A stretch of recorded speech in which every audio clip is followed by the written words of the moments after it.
வாழப்பாடி அருகே உலகிலேயே மிக உயரமான நந்தி கோவிலில் ஐப்பசி பௌர்ணமியில் ஆதி ராஜலிங்க சுவாமிக்கு அன்னாபிஷேகம் நடைபெற்றது.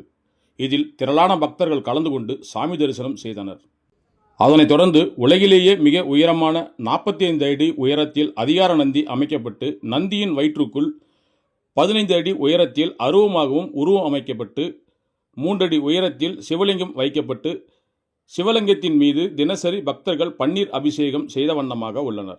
இந்நிலையில் நேற்று ஐப்பசி பௌர்ணமியில் மூலவர் ராஜலிங்கேஸ்வரர் மற்றும் ஆதி ராஜலிங்கத்திற்கு பல்வேறு வாசனை திரவிய பொருட்களால் சிறப்பு அபிஷேகம் நடைபெற்றதை தொடர்ந்து ராஜலிங்கத்திற்கு தங்க கவசம் அணிவித்து வண்ண மலர்களால் பல்வேறு காய்கறிகளாலும் தோரணமாக அலங்கரிக்கப்பட்டதை தொடர்ந்து ஆதி ராஜலிங்கத்திற்கு அன்னாபிஷேகம் செய்யப்பட்டதை தொடர்ந்து மகா தீபாராதனை காண்பிக்கப்பட்டது.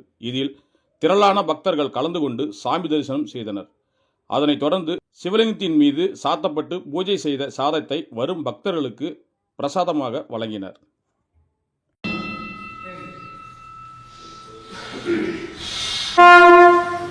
நல்ல